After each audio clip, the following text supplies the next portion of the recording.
History is not always thrilling stories filled with great battles or dramatic mysteries. Sometimes it is quiet, slow stories. And if you listen at night, those pages of history can gently lull you to sleep. Today, let's take a stroll through a small corner of history where female pirates, figures rarely mentioned in the vast ocean, once existed, fought, and then, one day, were captured. What happened to them after falling into the hands of the authorities? And what else can boring history tell you? When it comes to pirates, most of us think of strong men with thick beards, wearing wide-brimmed hats and holding shiny swords. But history also records quite a few famous female pirates, as well as anonymous ones who embarked on adventurous lives at sea, sometimes for freedom, sometimes to escape a different fate. Anne Bonny and Mary Read are perhaps the two most prominent names, but they were not alone. They were once a terror in the Caribbean Sea, plundering alongside their comrades and even participating in fierce battles just like any man. However, the luck did not last forever.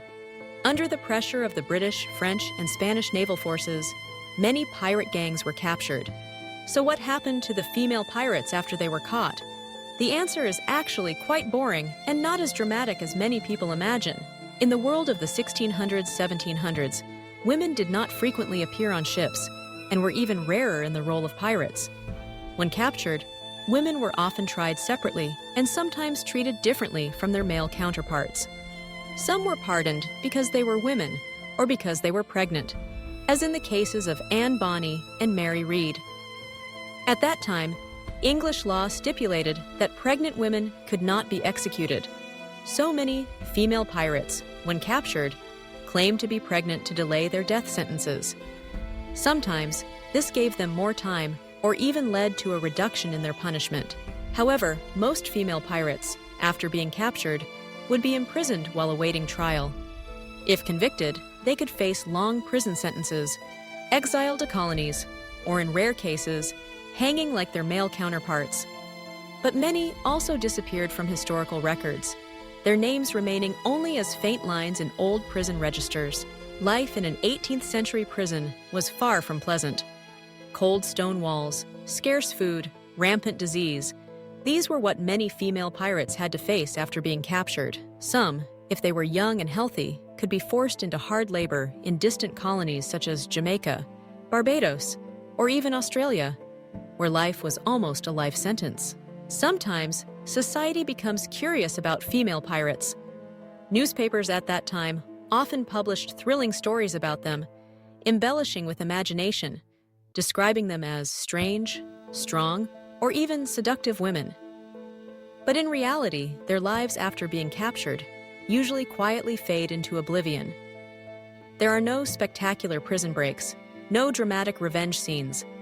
Most of the time, they spend the rest of their days in prison, or if fortunate enough to be pardoned, return to a normal life, anonymous among the crowd. Try to imagine a day in the life of a female pirate after being captured. In the morning, weak sunlight filters through a small window, shining on the cold stone walls. The sound of guards echoes down the long corridor. The food is just hard pieces of dry bread, and the water tastes faintly of metal. The fellow prisoners are weak, coughing, whispering to each other about the days of freedom on the sea, about the sound of waves hitting the ship's side, about the salty winds carrying the taste of freedom. Some female pirates tried to adapt, learning to live within four walls, embroidering, reading the Bible, or simply sitting quietly looking out the window, reminiscing about the old days. Some wrote letters to their families, hoping for a miraculous salvation. Some, after many years of imprisonment, were pardoned and returned. But life had changed.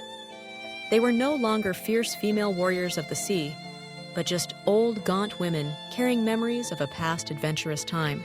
History drifted on, and the female pirates gradually faded into oblivion. Their names were not engraved on stone tablets, nor were there monuments honoring them. At most, only a few notes remained in legal records, some old newspaper articles, and rumors at the docks. They did not become legends like Jack Sparrow in the movies, but were simply ordinary people who once dared to live differently and then had to face the consequences of those choices. And so, the history of the female pirates ended not with the sound of gunfire or glory, but with prolonged silence in cold stone prisons, or in small coastal villages where they lived out the rest of their lives with memories unknown to anyone. If you pay attention, history always contains small pieces, trivial stories like that, not always thrilling or exciting, but sometimes quite boring, even dull. But that is what makes history feel closer and more genuine.